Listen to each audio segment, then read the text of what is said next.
Welcome to day 2 of Catalyzing Change Week 2025. The future of our planet depends on choices we make today. That's why today we are focusing on planet well-being and water justice, intergenerational innovation, and the future of our cities and livelihoods. In 2024, the damage bill from climate-related events was $1.4 trillion. The projected economic losses due to climate change by 2025 will be over 12.5 trillion. And over 2 billion people will face life-changing risks from climate change. Innovators are finding new ways to protect ecosystems, respond to urgent crises, and secure safe, sustainable access to the world's most vital resource. Today, you will meet climate innovators, water justice advocates, city planners, livelihood creators, and young leaders working side by side with experienced voices. This is a space to share solutions, learn from best practices, and imagine how communities can thrive in the face of change. Welcome to the session presented by Catalyst Now.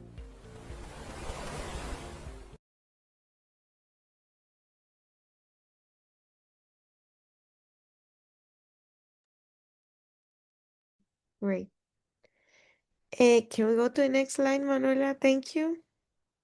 So, this is an invite for all people who are participating here who are not members to join Catalyst Now. Catalyst Now is a dynamic global movement of social innovators who are working together to transform the system and driving sustainable change to advance to the UN Sustainable Development Goals worldwide. We want to co-create spaces, promote collaborations, and where the world's social innovators connect, collaborate, and contribute to transformational change. So here is the link for joining Catalyst, and welcome to Catalyzing Change Week. Can we go to the next one, Manuela, please? Okay, here you can see our ecosystem partners and supporters.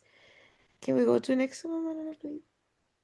And here is how you can join Catalyzing Change Week, our social networks on Instagram, Facebook, LinkedIn, YouTube, website, and newsletter. Can we go to the next one?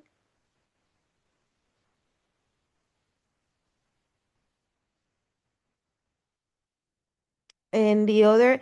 This is the last one.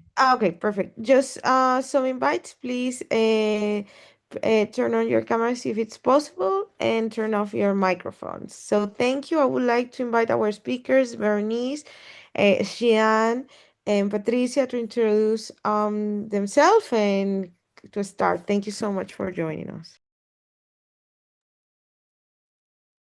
Hi, everyone. So I'm just going to dive right on in here. I'm Patricia Elisa Rivera. I will be the moderator for this wonderful discussion that we will be having with Bernice Netta Charles and then also Shan Cuffy Young, where we're going to be learning about the resourcefulness and also the innovation that exists in the Caribbean with respect to climate change. I would like to introduce them. This is going to be more of a conversation so that we can do a little bit of a deep dive of what's taken place, what they've experienced in terms of their social entrepreneurship, but then also particularly in their respective areas. One of biogas and renewable energy, and the other one in food loss and waste management. So, ladies, I would like to give the opportunity. We can begin with Bernice. If you can tell us a little bit more about your stories, where you're coming from, how you came to work in your respective areas. The focus should be more about, who are you, and how can we learn about where you're coming from and how you got to where you are today. So if you could share a little bit more about yourselves, and then maybe a personal or professional moment that sparked your passion in your particular field. Bernice, can we begin with you, please? Thank you, Patricia. Good morning, everyone. Can you hear me? Great. It's a pleasure to join host today, and thank you so much. My name is Bernice Neri Charles. I am Haitian, and I am a civil engineer by profession. And also, I'm a social entrepreneur. I'm the CEO and the founder of Cosmos Solution. This is a company based in Haiti, and we're working in renewable energy. But behind my professional title, I'm also a mother. I'm a woman, and someone who believes that true change begins simple action. And I was born in Port-au-Prince, Haiti, and I grew up there on alone with my mother after losing my father. And so it's a little story personally of me. Um, my story did it not start with a big machine or technologies because I really start band level. It began in the street of Port-au-Prince, where I gathered a group of young people to clean ravine areas, polluted areas, and I saw how waste was destroy um, some people our health, and I asked myself, what if I tell the waste could become something useful for the people? So it's in 2016 I founded Cosmos Solution. After my back, I went to the college and I studied civil engineer. And after I'm specialized in sustainable energy system, and I founded Cosmos Solution. Um, my story is very um, grateful for some people because over the years, I make some training program for young people, install domestic biodigester for household, and for 10 years ago, and launch the production of organic fertilizer also for the community. And I must to make sure the organic fertilizer that connect clean energy to sustainable agriculture, circular agriculture.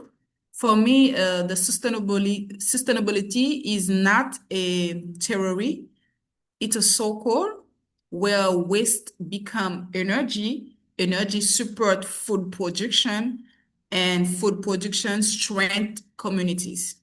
And my goal is very to make some most training expertise in the sector because we need that. And my work is grateful for the community. And last year, I was deeply too honored by the Presidential Lifetime Achievement Award when I'm received from United States for my 9 years and in the renewable energy, sustainable energy program, training program, environmental innovation, the technology, the biodigester. But for me, the true award is seeing to see the former light, a lamp powered by biogas for the first time, or a woman cooking for a family in Haiti without charcoal. That's my goal. So today, with my business Cosmos Solution, we closely working with university, development partners, local entrepreneurs to expand access to renewable energy in Haiti.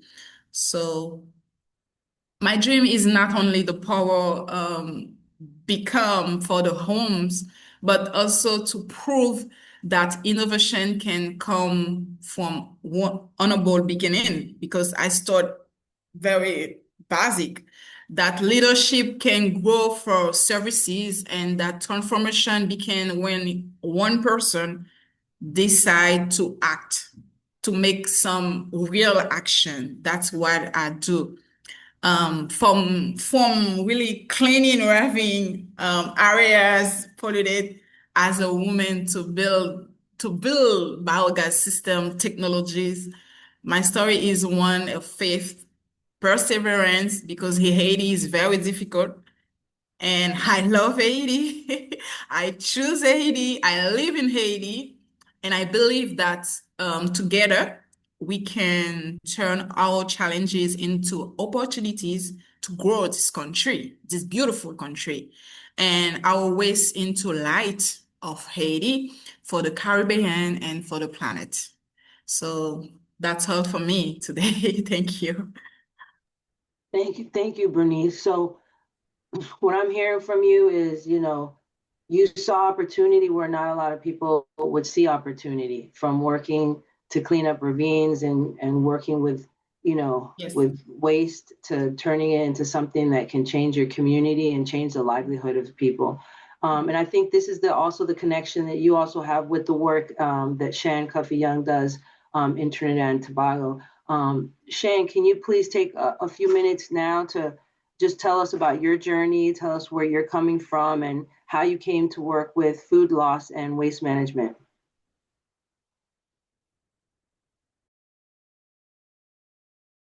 Yeah. Thank you so much, Patricia. I hope everyone is hearing me. I am a trash talker because even waste has a story. My journey in waste management started, if we all could think back to our childhood, what our favorite places were. And if we can stretch our minds and imagine, what would it feel like to have that favorite place of yours where you went to laugh, where you went to play, where you went to have the most fun, be completely destroyed in your own mind as a child. And so that happened to me when I was 11 years old and I was swimming with my dad at the beach in Trinidad and Tobago. A loaded diaper struck me in my face. And that moment was unforgettable, undeniable, but also really transformative for me.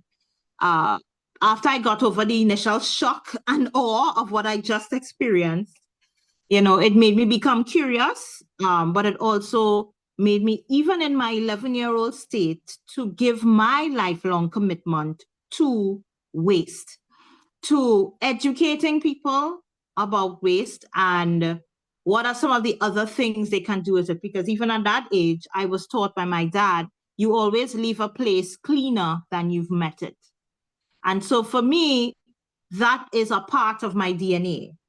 And whenever I experience different places, that is what I expect. But understanding that people don't necessarily have the background that I have, and so will operate from a different lens. And so I started Sian Environmental in 2015. I came to this journey from the corporate sector. So I wasn't always an entrepreneur. I didn't always want to be an entrepreneur. I was okay with my career path always involved corporate life. And so when I was faced with, I was let go out of my contract, I was faced with a decision, what am I going to do next? And so even after applying for several jobs, not getting them, I'm sure every people in the audience could relate to that. My husband encouraged me to start my own business. And I would ignore it. I was like, no, I can't do that. That's not for me. I don't know anything about entrepreneurship. But he kept saying, you have the skill set, you have the know-how, you have the skills, you can do it. And so in 2015, I founded Sian Environmental. We have since evolved. We started off in general waste management, specifically with recyclables, but now we focus primarily on food and organic waste management. And for a couple of reasons. One, food and organic waste is the number one waste category that is generated in our region. However, it is almost like that bastard child that sits in the corner that nobody wants to deal with. It sits silently and quietly untouched and undiscovered, and affects our economy, affects the climate, affects our communities. And so I remember when in Trinidad and Tobago, our latest waste characterization results were released, and a mother said, I wish I had some of that food to feed my family. And that was the turning point for me. I realized that it is important for the stomachs to get the food that it needs, that food must also be nutritious. And so no one must go hungry.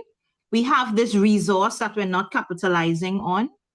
And because our plate is connected to yours, they're not two different things. So when I waste food, it affects all of the resources it took to make the food, but it also, as my husband always tells people, Sian just wants to feed people. And that's essentially where the core of it comes from. So that's what we do at SILE. We do food and organic waste consultancy. We support hotels and restaurants with certification in food and organic waste management. We support governments to enact food waste policy or embed food waste policy in existing solid waste management legislation. And then we work with individuals to understand a bit more about how you can manage food loss and waste in your home, which is where a lot of the waste starts, where it's generated. So, I'm known for saying waste is sexy because it is to me. I mean, hello. And so I continue to, teach, educate, recognizing that the way we have to educate people has to change. We can't continue to just throw information at people. There's information overload now. So if we want people to change behavior, if we want people to act, we have to change the way we present that information to them. So, after receiving numerous awards, I'm actually in China right now, representing Trinidad and Tobago in Shanghai. So it is nighttime. I'm 12 hours ahead. So I'm ready to sleep, but I'm here excited and ready to continue this discussion with everyone. Thank you, Sian. Thank you. And what I think is really interesting is that you guys, both of you ladies touched upon basic human needs to have a clean environment, basic human need to have food in your stomach, and how that's also linked to other areas that basically, impact the health and well-being of humans, not just part of your community, but also humans as a whole, as a larger world community. Bernice, I know that you and me have had some discussions, but it'd be great for our audience to also learn a little bit of how the work that you do with renewable energy goes actually beyond that into farming, education, economic life in communities and across Haiti. Could you please tell us just a little bit more about your work in other areas beyond biogas? Maybe even explain also how that biogas is related to all that. So I know it can get a little bit technically difficult for some people, but it's actually something that's connected to different areas of our livelihoods. And then also, what does building sustainability look like when you have different areas reinforcing each other?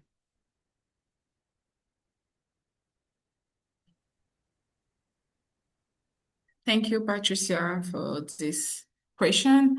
When I started with Cosmos Solution in 2016, my initial goal was to bring renewable energy to rural Haiti through biogas technologies because I live in Port-au-Prince, so I came to Lekai to make sure my presence is very useful for the rural communities. So, but very quickly, I realized that energy alone doesn't create sustainability.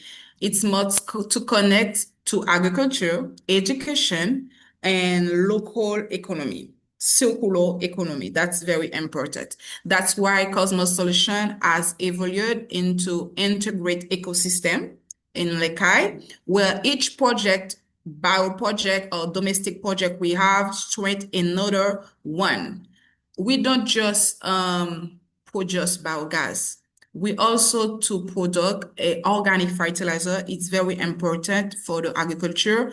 We call the Cosmos Organic to improve local farming practice. It's very important because Haiti is very we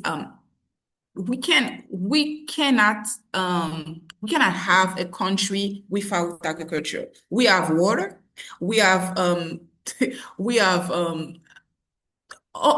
so many opportunities to grow the agriculture. So Today, we have 100 farmers to use the fertilizer and 300 farmers we make to train in the organic fertilizer. So to increase the yield without recycling on expensive chemical input, that's very expensive to bring in Haiti. So this help fight to deforestation, improve soil health, and boost food security for the communities. So at the same time, we place a strong focus on education. Educate people is very important for Cosmos Solution, to make sure we give us a capacity to building. We train some women in the energy sector, farmers, and young people on topic like waste management, composting, renewable energy entrepreneurship, economic circular, biodigester, biogas. Over the past year, we're working with some university by American University of the Caribbean. We train 200 students in partnership with some local institution and local entrepreneur also. So sustainability to me is about creating a circle of impact where waste become energy. So that's what Cosmos do in Lekai.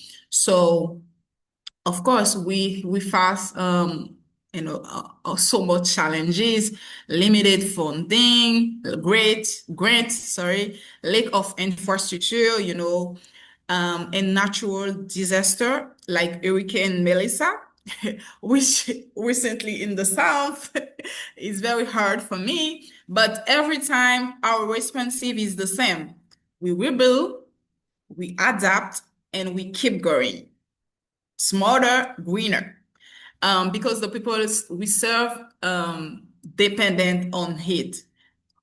We in Haiti for so many years, some people doesn't have energy. Some people doesn't, how energy is very, very difficult in Haiti. Some women is cooking with charcoal. It's very, very hard for health, for economy, and for environment. So building sustainability is not just about the technology. It's about the people. We regarding about the people. What do you want? What is the problem? And we give the solution. So it's about teaching, creating opportunities, and connecting sector that usually work apart. When energy, agriculture, economy, and education come together, they form the foundation of a true resilience. What I'm think. So that's the vision of Cosmos Solution. And for 10 years, Haiti, where community don't survive by true innovation, cooperation, and power of transformation. So we turn waste into biogas. We install domestic biodigester in the community. That's the action, the real action we do, actually. So yes. I don't know if you have more question or No, for me. that's good, Bernice. Thank you so much for sharing that. So I'm hearing, how sustainability is reached, when you have different sectors coming together, how a livelihood of someone, from food security is connected to renewable energy, but also connected to the capacity building trainings and the education that youth and farmers and different individuals receive. This is also going to kind of go into also the work that you do, Shan, in terms of Silo Environmental Services Limited. Your phrase, that you shared with us, waste is sexy, right? Captures this bold reimagining of what sustainability can look like. And as a hub, Silo Environmental Services Limited is an area where communities, entrepreneurs, policymakers, because I know that you've also worked with policymakers in Trinidad, learn, collaborate around that vision. How have networks and partnerships helped you amplify that message and turn it into a real collective impact across the region? Yeah, that is an excellent question. And as you said, Patricia, the work we started in food loss and waste was rooted in the community, and it started off as teaching people how to compost at home. That is what it started as. And it has since evolved, understanding the importance of separating and segregating your waste. Because that is a useful step in the process. And then taking your kitchen scraps and your yard waste and turning it into compost. So that's how we started our community work. But to your question about the power of networks and partnerships. So my view on networks and partnerships is that it's a give and take relationship. And it's all about asking the question, what can we do for each other? And so having a network and formulating partnerships gives you access to new information, gives you access to resources. Bernice talked about, having issues with financial resources. I think we all do. Similar, I am in that boat sailing with her as well. Having challenges where funding is concerned for us to be able to grow and expand. But your network can, as the saying goes, your network is your net worth. It can carry you forward. For me, I am still like formulating what I want my networks. I'm a part of organizations like Catalyst Now, like the Halcyon Fellowship Program, like the SOCAP program, like She Trades, which is all about supporting female entrepreneurs. And so it is about using the network to leverage the work that you're doing. And that in turn will impact the community in a positive light. Because you can now, your fingers are now outstretched and you can now reach more people, because that's the core of what we are doing. We're not here to serve just one, we're here to serve many. And so the power of your network and the power of building the right kinds of partnership, whether they be a strategic partnership, a operational partnership, a developmental one, because it's also not just about growing the business, but it's also about growing you, growing the individual, growing the leader of the organization. What kind of support do you need to get through your journey? I have dealt with burnout twice. I've struggled with burnout as a founder of a social enterprise. And I know that is not unique to me. But what are the resources that we need to help us navigate through issues like that? So to help us get back on the horse and keep going, so your network and formulation of partnerships is extremely powerful, but understanding that the right kind of partnerships would carry you forward. It's not just about connecting with individual people. You have to have your own goal and your own plan. And as I said, if you follow those three headings, strategic, operational, who can help you get through your day-to-day things, who can help you make the right connections, and who can help you develop as a human being. And so with that, you're able to grow as an individual, and your enterprise is able to grow as well.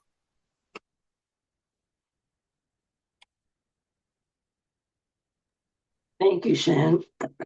So going back, connecting to your also both of your individual stories as well, but then also what you all need to be supported as individuals in these areas, and working in this industry.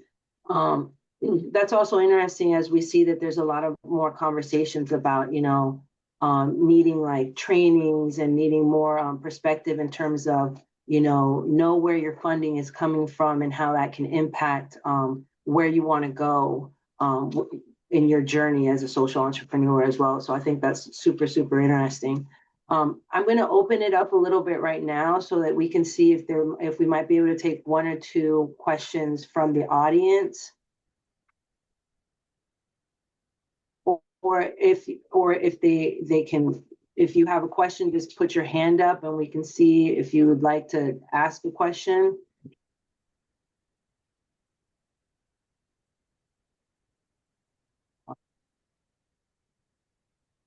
I don't know if Salamon, I don't have access to see if people are asking questions or whatnot, but maybe in the chat as well.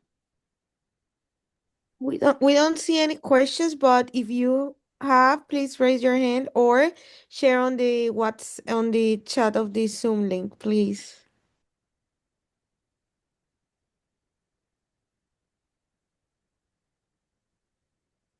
We have not asked questions. Okay, that's fine. And because we can continue. So ladies, moving forward, but still trying to connect this to, individual needs, but then also collective needs, but then also going back to, how this all funnels into networks and partnerships that eventually are needed for sustainability. Bernice, you've mentioned that Cosmos Solution collaborates with local universities and other social entrepreneurs to expand access to biogas technology. What role have networks and partnerships played in moving renewable energy innovation forward in Haiti?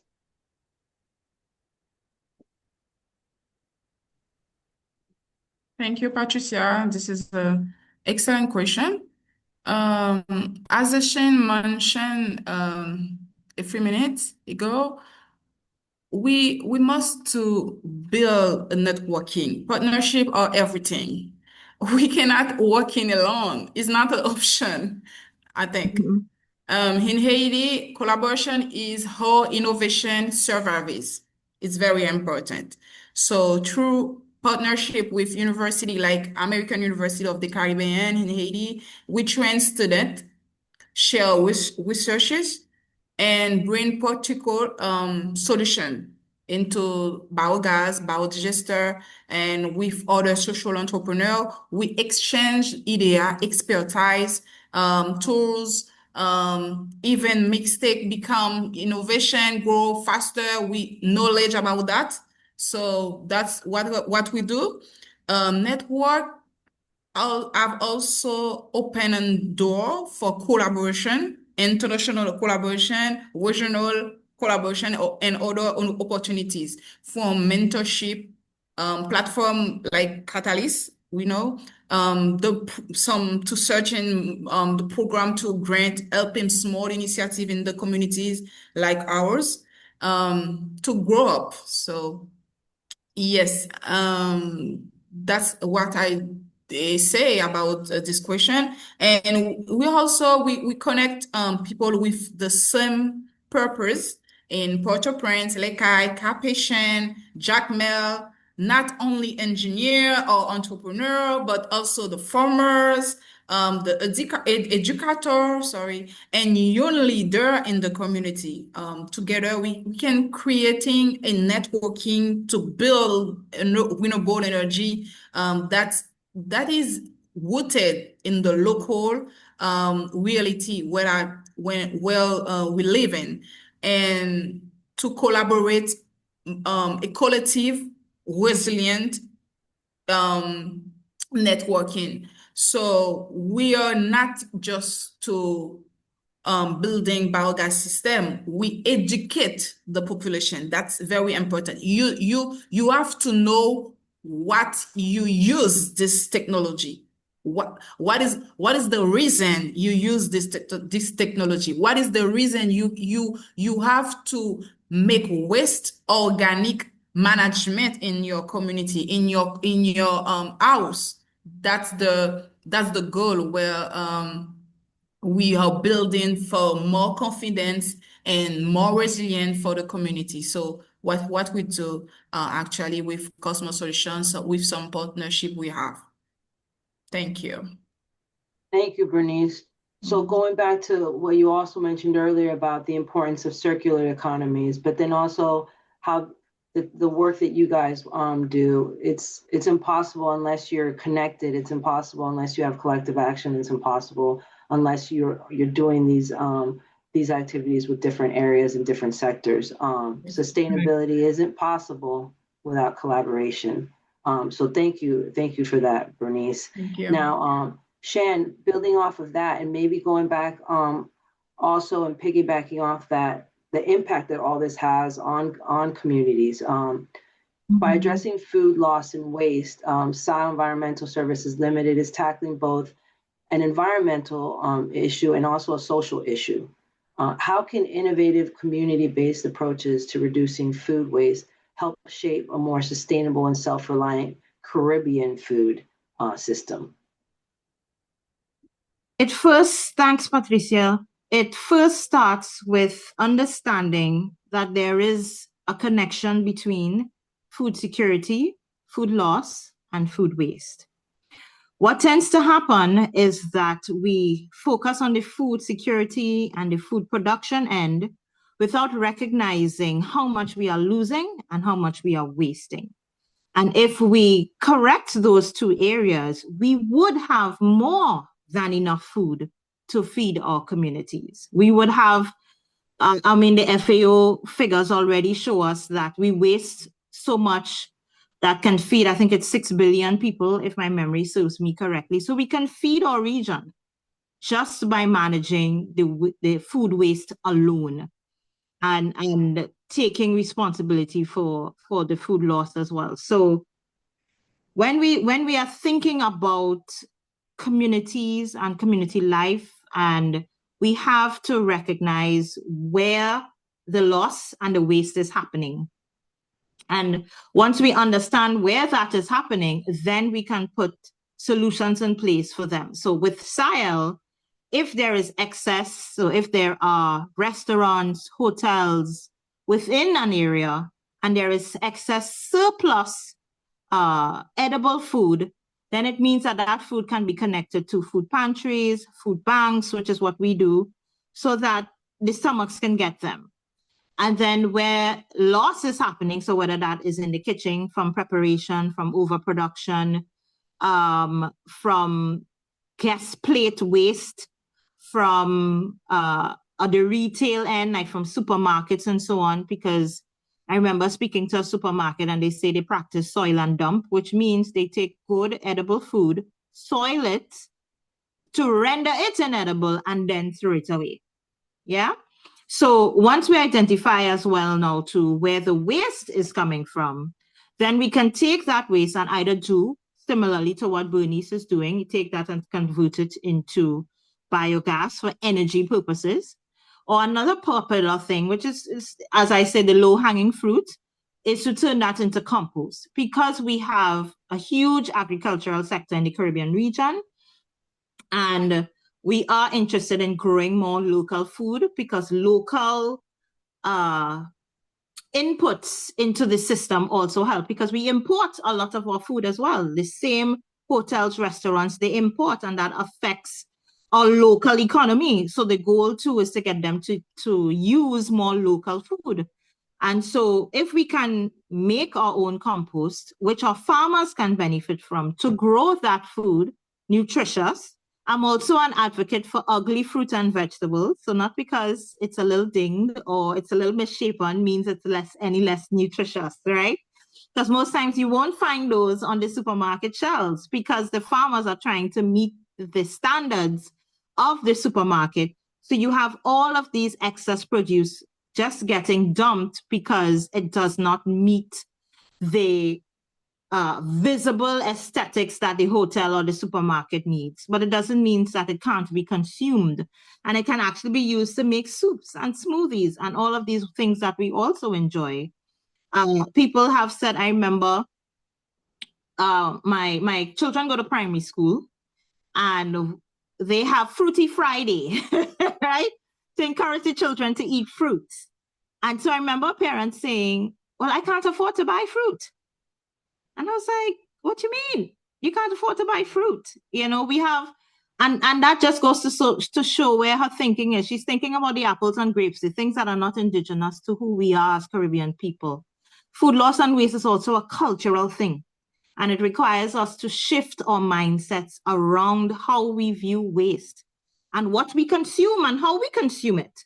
And so it's really, really important from a community standpoint that we recognize what our needs are. We take certain measures to solve the challenges, to close those gaps that we are experiencing, and to be able to really make our communities resilient, make them healthy, which is important, and make them adaptable as well. So that's how I see, the integration of all of the moving parts coming together to serve the community. Thank you, Shan. Thank you. This also goes back, I see so many connections between, what you're explaining in terms of sustainability in Trinidad with, what's taking place, and Bernice has explained in Haiti. You all live also within a broader regional reality. Haiti has its particularities, Trinidad and Tobago has its particularities, and then some of us from the rest of the Caribbean, we have our context as well. What, ladies, in your view, is the most significant opportunity in the Caribbean, when we think of the Caribbean also as a collective, that is currently being underutilized in terms of the fight for environmental conservation and climate resilience? And if we can have, Bernice, if you can go first, that'd be great.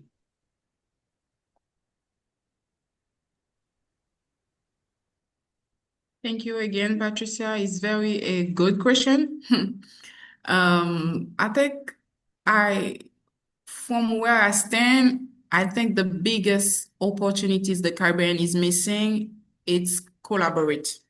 It's working together more closely because we all face the same challenges: hurricane, waste management, waste problem, food insecurity, energy problem, but we often try to solve them together. That's what I'm thinking. In Haiti, after the hurricane, Melissa, I saw again how fragile our system are. Yet, I also saw incredible strength in people, farmers, women, entrepreneur, and young entrepreneur who find says to rebuild something even with a little action. So I think with Cosmos Solution, we can work together with some local entrepreneur. That's what I do. But now imagine it to rebuild something, but we build smarter. We build together. So if we could share those experience across the Caribbean of innovator, entrepreneur, and each university from different Iceland working together, learning from each other and support and each other. And we already have the most ideas and most talent, what I'm missing in the connection that we're missing. So far, I think the really opportunities is very collaboration. It's very collaboration, more collaboration to work together, building a regional system or regional networking where local solution can grow together, inspire each other, and help other Iceland become more resilient. So what I think about this question. Like platforms like the one that we're on. Yes, exactly. Exactly, because in the Caribbean is one big family. We are a big family, and when on Iceland rise stronger, we all rise together. So that's this is true. This definitely speaks to me. Because just in this discussion, I've learned so much, and it's made me think so much of, what certain situations look like in Dominican Republic and in Puerto Rico and other Caribbean countries. And if we do have more platforms like we're here on Catalyst now, what that would also look like to just learn from each other's experiences, setbacks, opportunities that were identified. Like you both have an eye for opportunity, where other people may not have seen it, but to also learn from that. Sian, can you expand, what, in your perspective, what is the most significant opportunity that's not being that's being underutilized? So I will definitely 1,000% firstly agree with Bernice, because I wrote down collaboration as the first thing. But I wanna shift the perspective just a little bit on that point. So one of the things that I've also seen is in my years, so I've been working in waste management for 20 years, running SIL this year for 10. But one of the things that I've seen throughout that journey is you have multiple organizations doing the same things, but they don't talk to each other.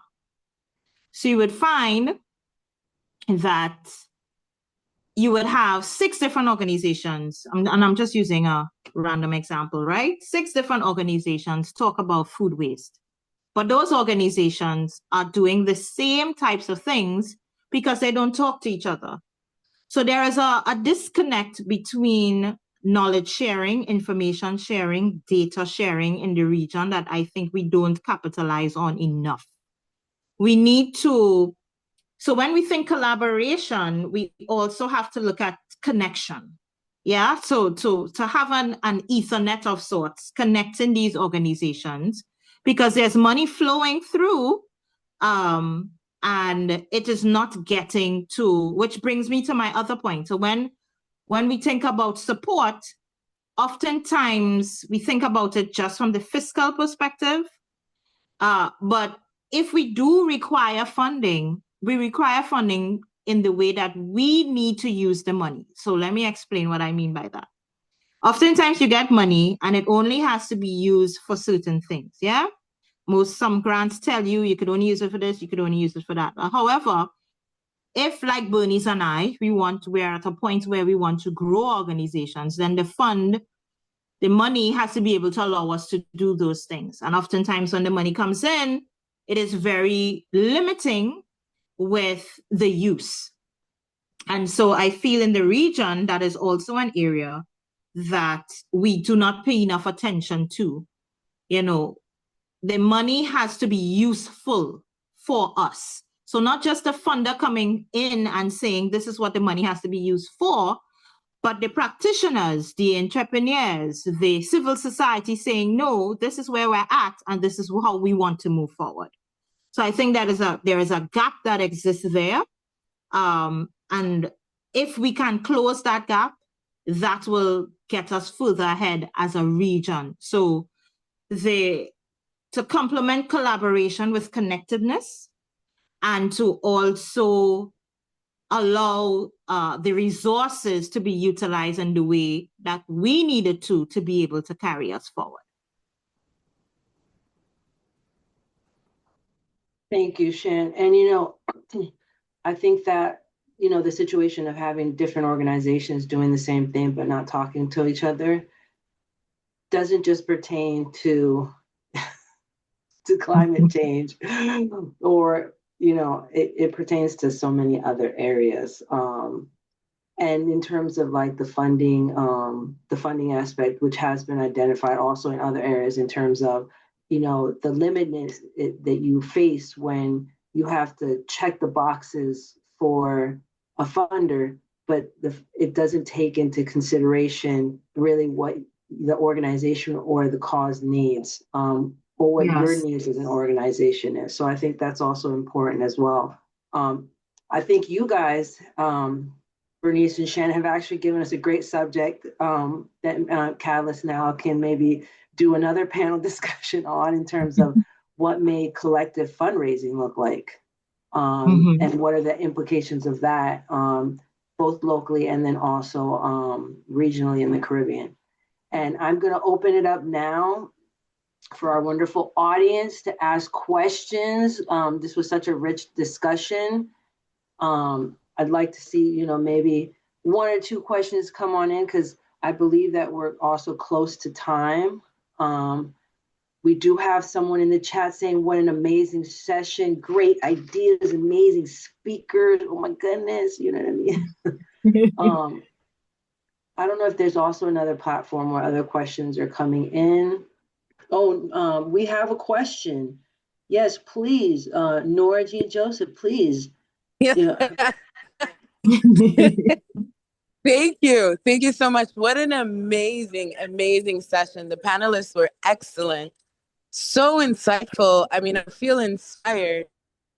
I really just want to know, how can we transform this conversation into action?